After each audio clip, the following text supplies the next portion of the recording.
जब हम दुनिया की सबसे ताकतवर सेनाओं की बात करते हैं तो सबसे पहले दिमाग में आता है अमेरिकी आर्मी। एक ऐसी सेना जो न केवल अमेरिका की सुरक्षा का प्रतीक है बल्कि दुनिया की सबसे बड़ी सैन्य ताकतों में से एक है। लेकिन अब वही अमेरिकी आर्मी अपने इतिहास के सबसे बड़े वित्तीय बदलाव की तैयारी कर रही है। ये बदलाव सिर्फ पैसों का नहीं बल्कि उस सोच का भी है जो दशकों से अमेरिकी सेना की रणनीति का हिस्सा रही है। खबर आई है कि अमेरिकी आर्मी लगभग 150 बिलियन डॉलर के निवेश मॉडल पर काम कर रही है, जिसमें निजी इक्विटी फर्मों को भी शामिल किया जाएगा। ये योजना सुनने में साधारण लग सकती है, लेकिन इसके मायने बहुत गहरे हैं। अमेरिकी रक्षा बजट पहले से ही दुनिया में सबसे बड़ा है, हर साल लगभग 900 बिलियन डॉलर से ज्यादा। फिर भी आर्मी को इस नए वित्तीय मॉडल की जरूरत क्यों पड़ी? असल में ये कदम अमेरिका के बदलते आर्थिक और भू-राजनीतिक माहौल की निशानी है। पिछले कुछ वर्षों में अमेरिकी सेना को अपने संसाधनों का पुनर्गठन करना पड़ा है। रूस और चीन जैसे देशों के उभरते खतरों, तकनीकी चुनौतियों और साइबर युद्ध की नई मांगों ने सेना के सामने एक नई चुनौती खड़ी कर दी है। पारंपरिक युद्ध अब सिर्फ टैंकों और मिसाइलों से नहीं लड़े जाते, बल्कि डेटा, आर्टिफिशियल इंटेलिजेंस और तकनीकी श्रेष्ठता से तय होते हैं। और इन्हीं कारणों से अमेरिकी सेना को अपने फंडिंग मॉडल को आधुनिक बनाने की जरूरत महसूस हुई। नमस्कार दोस्तों, स्वागत है आपका हमारे चैनल करंट वर्ल्ड इन्फॉर्मेशन में। नया मॉडल एक तरह से सेना और निजी क्षेत्र के बीच साझेदारी की नई शुरुआत है। इसका मकसद ये है कि बड़े रक्षा प्रोजेक्ट्स जैसे हाइपरसोनिक हथियार, क्वांटम कंप्यूटिंग, सैटेलाइट नेटवर्क्स और साइबर सिक्योरिटी सिस्टम्स में निजी निवेशकों को भागीदार बनाया जाए। अब तक ये प्रोजेक्ट्स पूरी तरह सरकारी फंडिंग पर निर्भर थे, लेकिन अब सेना चाहती है कि इन प्रोजेक्ट्स में निवेश करने वाली निजी कंपनियां भी आर्थिक रूप से जुड़ी हों, ताकि विकास तेजी से हो और तकनीकी नवाचार को बढ़ावा मिले। कई अमेरिकी विश्लेषकों का मानना है कि ये कदम डिफेंस कैपिटलिज्म यानी रक्षा पूंजीवाद की दिशा में एक बड़ा कदम है। इससे सेना सिर्फ फंड की उपभोक्ता नहीं रहेगी, बल्कि निवेश आकर्षण की शक्ति भी बन जाएगी। इस पहल के तहत अमेरिकी आर्मी ने कई निजी इक्विटी फर्मों से बातचीत शुरू कर दी है। ये कंपनियां उन क्षेत्रों में निवेश करेंगी जहां सैन्य और व्यावसायिक तकनीकें एक दूसरे से जुड़ी हैं, जैसे ड्रोन तकनीक, सैटेलाइट कम्युनिकेशन, रोबोटिक्स और आर्टिफिशियल इंटेलिजेंस आधारित निगरानी सिस्टम्स। अब सवाल उठता है कि आखिर ये 150 बिलियन डॉलर का निवेश कैसे काम करेगा। रिपोर्ट्स के मुताबिक ये पैसा अलग अलग चरणों में लगाया जाएगा। कुछ हिस्सा मौजूदा सैन्य ठिकानों और इंफ्रास्ट्रक्चर को आधुनिक बनाने में जाएगा, जबकि बाकी पैसा नई तकनीकों और रिसर्च प्रोजेक्ट्स में लगाया जाएगा। इसमें एक बड़ी राशि साइबर डिफेंस और आर्टिफिशियल इंटेलिजेंस पर खर्च की जाएगी, ताकि अमेरिका आने वाले दशकों में भी तकनीकी रूप से सबसे आगे रह सके। ये भी बताया गया है कि इस मॉडल में सेना के रिटायर्ड कर्मचारियों और पूर्व अधिकारियों को भी शामिल किया जाएगा, ताकि वे अपने अनुभव और रणनीतिक समझ के साथ निवेश के फैसले में मदद कर सकें। इसका मकसद ये है कि फंडिंग सिर्फ मुनाफे के आधार पर न हो, बल्कि राष्ट्रीय सुरक्षा की जरूरतों को ध्यान में रखकर हो। कई लोगों को ये कदम जोखिम भरा लग सकता है, क्योंकि जब निजी इक्विटी कंपनियां रक्षा क्षेत्र में निवेश करती हैं, तो उनके अपने व्यावसायिक हित भी होते हैं।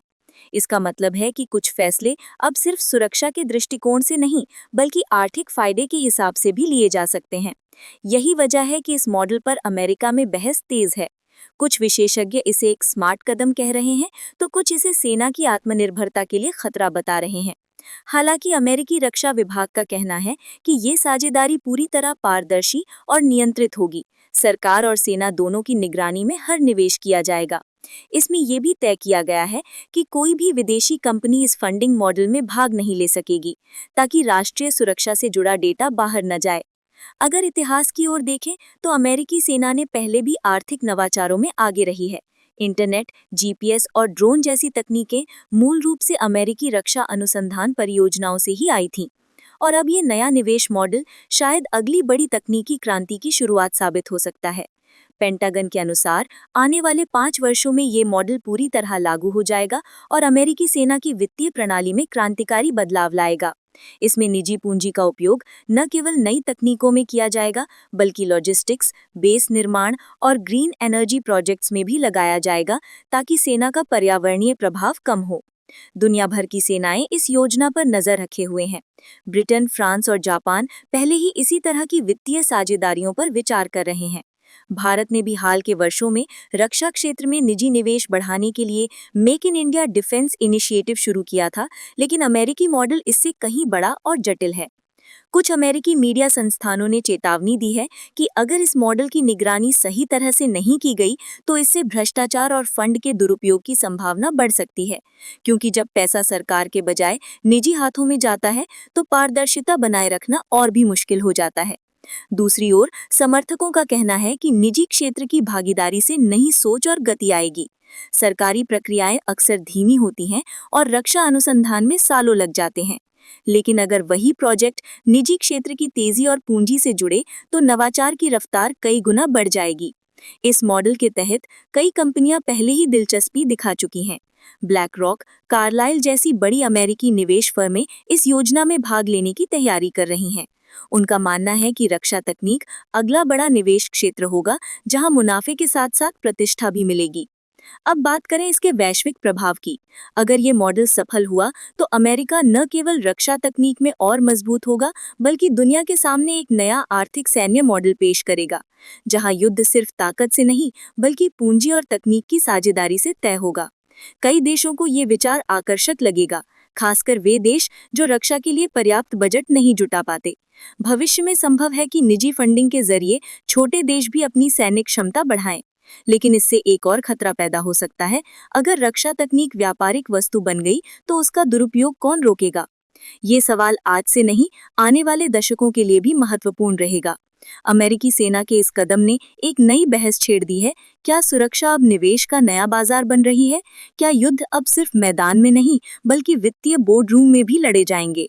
इतिहास गवाह है कि जब भी अमेरिका ने अपने सैन्य ढांचे में सुधार किया है, दुनिया का शक्ति संतुलन बदल गया है। और ये $150 बिलियन की योजना भी शायद उसी दिशा में एक नया कदम है। आने वाले वर्षों में इसका असर सिर्फ अमेरिकी सेना पर नहीं बल्कि पूरी वैश्विक राजनीति और अर्थव्यवस्था पर पड़ेगा, क्योंकि जब दुनिया की सबसे ताकतवर सेना अपनी रणनीति में निवेशकों को शामिल करती है तो ये सिर्फ एक वित्तीय सुधार नहीं बल्कि पूरी दुनिया के लिए एक संकेत होता है कि शक्ति का भविष्य सिर्फ हथियारों में नहीं बल्कि पूंजी और तकनीक के मेल में छिपा है।